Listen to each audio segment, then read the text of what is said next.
Olá, começando agora nosso episódio número 18, página 93 do livro Um Novo Mundo, o despertar de uma nova consciência. O tópico que a gente está agora é paternidade e maternidade conscientes. Ontem a gente falou, se você não viu o episódio de ontem, é bem interessante, assim, ele traz uma visão sobre essa paternidade e maternidade um tanto quanto inconscientes, um pouco mais no automático, representando papéis, em que relações verdadeiras não são exatamente construídas, é muito mais um papel de eu sou seu pai, eu tenho autoridade, eu sou maior. E agora vamos ver o que ele fala sobre a paternidade e maternidade conscientes. Muitos filhos guardam raiva ou ressentimento dos pais. A causa disso costuma ser a falta de autenticidade do relacionamento. O filho tem um profundo desejo de que o pai e a mãe estejam presentes como seres humanos. E não como papéis, não importa com que grau de consciência essa interpretação esteja sendo feita. Podemos estar realizando tudo o que é certo e da melhor forma possível para o nosso filho. Ainda assim, fazer o melhor não é o bastante. Na verdade, fazer nunca é o suficiente se negligenciamos o ser. O ego não sabe nada do ser, porém acredita que acabaremos sendo salvos porque fazemos. Quando estamos sob seu domínio, do ego, acreditamos que realizando mais e mais, vamos acabar acumulando feitos suficientes para nos sentir completos em determinado momento no futuro. Não vamos. Tudo o que conseguiremos com toda essa ação será nos perder de nós mesmos. A civilização inteira está desorientada por fazer aquilo que, por não ter raízes no ser, se torna inútil, no fim das contas, né? Como levamos o ser para a vida de uma família tarefada, para o relacionamento com nossos filhos? A chave é lhes dar atenção. Atenção, né? Não tem nada mais precioso, mais valioso do que atenção. Existem dois tipos de atenção. Um deles podemos chamar de atenção baseada na forma. O outro é a atenção sem forma. A atenção baseada na forma está sempre vinculada de alguma maneira a fazer ou avaliar. Já fez sua lição de casa? Coma tudo. Arrume seu quarto. Escove os dentes. Faça isso. Pare de fazer aquilo. Vamos logo, apronte-se. Qual é a próxima tarefa? Essa pergunta resume muito bem aquilo com que a vida familiar se parece num grande número de lares. A atenção baseada na forma é necessária e tem o seu lugar. Porém, se ela for tudo que existe no relacionamento com os filhos, é porque a dimensão essencial está faltando e o ser se torna completamente obscurecido pelo fazer, pelas preocupações mundanas, como Jesus observou. A atenção sem forma é inseparável da dimensão do ser. Como ela funciona? A atenção sem forma. Enquanto observamos, escutamos, tocamos ou ajudamos nossos filhos, permanecemos atentos, calmos, inteiramente presentes. Tudo o que queremos é aquele instante como ele é. Dessa maneira, damos lugar ao ser. A gente quase para o tempo por um momento, né? Quando a gente está inteiramente presente, inteiramente ali, em estado de presença com outra pessoa. Neste momento, se estamos presentes, não somos o pai nem a mãe, e sim a atenção, a calma, a presença que está escutando, olhando, tocando e até mesmo falando. Somos o ser por trás do fazer. É num nível de consciência, né? E não no nível da mente, do que é preciso, do que é obrigatório, do que é necessário para que esse filho... É claro que essas é o que ele diz, né? Essas preocupações do fazer, elas são importantes também. Mas se a gente está só nesse modo mecânico, a gente não está ali nesse nível de consciência maior que está o tempo inteiro apreciando esse desenvolvimento desse filho, que está o tempo inteiro observando os detalhes mais sutis, tudo isso. Continuando. Reconhecendo nossos filhos. Nós somos seres humanos. O que isso significa? O domínio da vida não é uma questão de controle, e sim de encontrar um equilíbrio entre o humano e o ser. Mãe, pai, marido, esposa, jovem, velho, os papéis que interpretamos, as funções que desempenhamos, o que quer que façamos, tudo isso pertence à dimensão humana. Tem sua importância e precisa ser replicado. Respeitado, precisa ser respeitado. No entanto, em si mesmas, essas coisas não são suficientes para nos proporcionar uma vida plena, nem relacionamentos significativos. O humano apenas nunca é o bastante. Não importa quanto nos esforcemos, nem o que sejamos capazes de conquistar. Porém, há também o ser. Ele se encontra na presença calma, alerta da consciência em si. A consciência que nós somos. O humano é forma, o ser é sem forma. Nós somos humanos e somos também consciência. O humano e o ser não estão separados, mas interligados. Na dimensão humana, somos sem dúvida superiores aos nossos filhos. Somos maiores, mais fortes, sabemos mais e conseguimos fazer mais. Se essa dimensão for tudo que conhecemos, então nos veremos acima deles, ainda que de modo inconsciente. E faremos com que se sintam inferiores, ainda que de modo inconsciente também. Não existe igualdade entre nós e eles porque só existe forma nesse relacionamento. E na forma, é claro, não somos semelhantes. É muito simples isso, né? Só a gente olhar, né? A gente é diferente. Podemos amá-los, contudo. Contudo, nosso amor é apenas humano, isso é, condicional, possessivo, intermitente. Apenas além da forma, no ser, nós somos iguais. Que coisa linda poder olhar pro olho de um filho e enxergar o espírito dele, né? A gente como o espírito, esse corpo físico, mas que pertence a um grande espírito, enxergando esse serzinho como também um grande espírito. Esses espíritos poderem se enxergar um ao outro, né? Nessa presença humana, na forma, mas consciência, ser, antes de tudo isso. E somente quando encontramos a dimensão sem forma em nós mesmos, é possível haver amor verdadeiro nessa relação. A presença que nós somos, o eu sou eterno, reconhece a si mesmo em outro indivíduo. E este, nesse caso o filho, se sente amado, ou seja, reconhecido. Amar é reconhecermos a nós mesmos no outro. Amar é reconhecermos a nós mesmos no outro. A alteridade então se revela uma ilusão que pertence ao reino puramente humano, o reino da forma.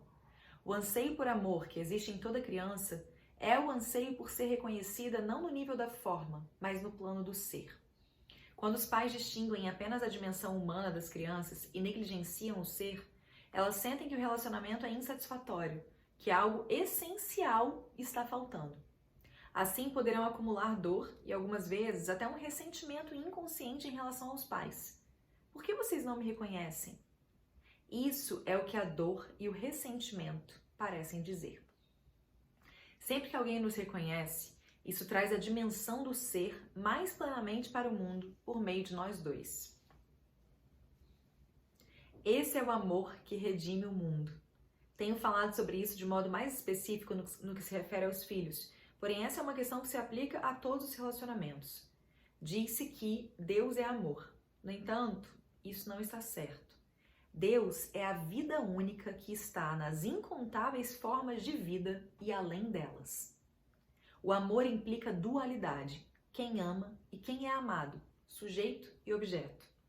Portanto, ele é o reconhecimento da unicidade no mundo da dualidade.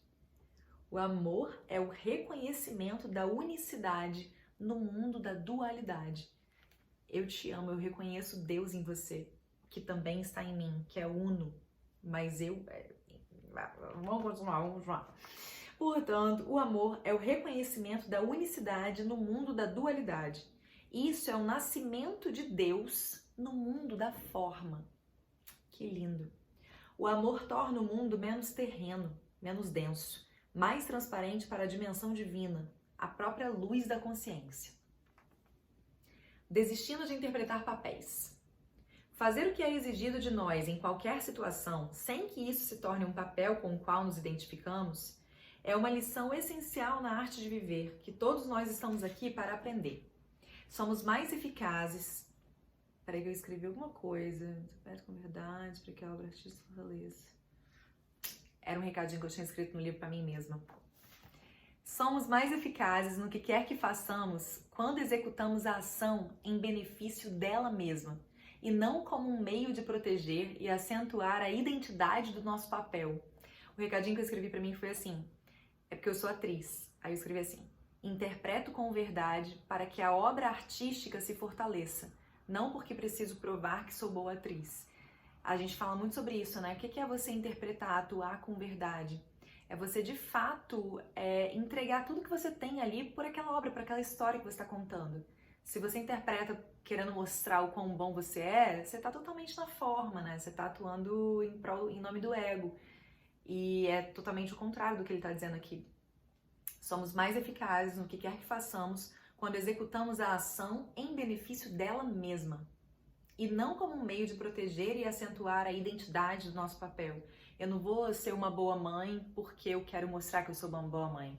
Eu vou ser uma boa mãe porque eu estou de fato cuidando desse filho, dando atenção para ele, escutando ele, estando presente com ele. Todo papel é uma percepção fictícia do eu. E por meio dele, tudo se torna personalizado e assim corrompido e distorcido pelo pequeno eu criado pela mente, seja qual for a função que este esteja desempenhando. Quase todas as pessoas em posições de poder, como políticos, celebridades e líderes empresariais e religiosos, se encontram inteiramente identificadas com seu papel, com poucas exceções notáveis. Esses indivíduos podem ser considerados VIPs, mas não são mais do que participantes inconscientes do jogo egóico, que apesar de parecer muito importante, não apresenta em última análise um propósito verdadeiro. Ele é, nas palavras de Shakespeare, uma história contada por um idiota, repleta de som e fúria, sem nenhum significado. Não tem um propósito verdadeiro ali naquela ação. E Shakespeare chegou a essa conclusão sem nem sequer ter visto televisão. Se o conflito egóico tem de fato um propósito, este é indireto.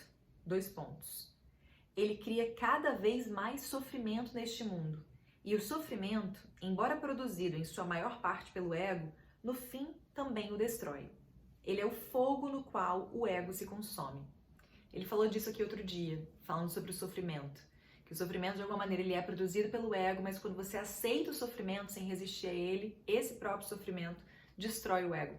Se você, de fato, aprende algo com ele, aceita o que você está sentindo, né? Aí ele deixa de ser sobre o ego, ele passa a ser uma coisa da consciência mesmo. Algo que que a gente precisa sentir para nossa evolução. Neste mundo de personalidades que interpretam papéis, as poucas pessoas que não projetam uma imagem criada pela mente e que agem com o âmago do seu ser, aquelas que não tentam parecer mais do que são, destacam-se como admiráveis e são as únicas que fazem verdadeiramente a diferença. E existem algumas assim até mesmo na mídia em geral e no universo dos negócios. Elas são os mensageiros da nova consciência. Qualquer coisa que façam se torna importante, porque está alinhada com o propósito do todo. Contudo, sua influência vai muito além do que realizam, da sua atividade. Sua mera presença, simples, natural, despretensiosa, tem um efeito transformador sobre qualquer um que tenha contato com elas. Para observar se você não conhece alguém assim. Uma pessoa que só a presença dela de alguma maneira transforma, assim. O que ela fala faz com que você pare e algo em você expande.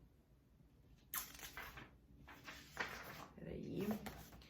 Quando não interpretamos papéis, é porque há ego.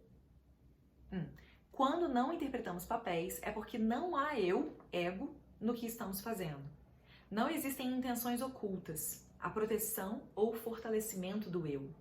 Por esse motivo, nossas ações têm uma força muito maior. Ficamos totalmente concentrados na situação, nos tornamos um só com ela. Não procuramos ser alguém diferente. Passamos a ser mais capazes, mais eficazes, quando nós somos nós mesmos. Todavia, não devemos tentar ser nós mesmos, pois esse é outro papel. Estou falando do chamado eu natural, espontâneo. Assim que buscamos ser isso ou aquilo, interpretamos um papel. Apenas seja você mesmo é um bom conselho, no entanto, também pode ser enganador. Primeiro, a mente dirá: vejamos, como posso ser eu mesmo? Depois desenvolverá uma estratégia do tipo: como ser eu mesmo? Outro papel. Assim, como ser eu mesmo é, na verdade, a pergunta errada. Ela pressupõe que temos que fazer algo para sermos nós mesmos. Porém, como não se aplica a esse caso, porque já somos nós mesmos. Precisamos apenas parar de acrescentar elementos desnecessários a quem já somos. Eu gosto muito de observar, vendo filme, assistindo série, a interpretação dos atores. Você percebe que quando tem muita coisa na forma, muito trejeito, muita coisa, uma coisa muito... Você percebe que é falso, assim. A pessoa tá floreando algo que simplesmente é. Ela já é. Se tem uma alegria ali naquele personagem e o ator tá realmente sentindo aquilo em nome daquele personagem, ele não precisa forçar uma alegria. Ela já é. A gente não precisa forçar nada pra gente ser a gente mesmo, né? Eu não preciso forçar um entendimento de quem eu sou, mostrar que eu sou de algum jeito ou de outro pra eu ser quem eu sou. É muito complexo isso. É muito doido, né? Esse negócio da gente ser a gente mesmo é a coisa mais simples. Se fosse fácil assim, atuar seria muito fácil. É só você ser você. Tá, mas como que eu sou eu da forma mais natural? Sem... Bom. Continuando. Precisamos apenas parar de acrescentar elementos desnecessários a quem já somos. Mas eu não sei quem sou. Ignoro o que significa ser eu mesmo. Quando conseguimos nos sentir à vontade em não saber quem somos, então o que sobra é quem somos. O ser por trás do humano. Um campo de pura potencialidade em vez de alguma coisa que já está definida. Portanto, desista de se definir para si mesmo e para os outros. Você não morrerá, você nascerá. E não se preocupe com a definição que os outros lhe dão. Isso é o mais importante, né? Quando uma pessoa o define, ela está se limitando. Então o problema é dela.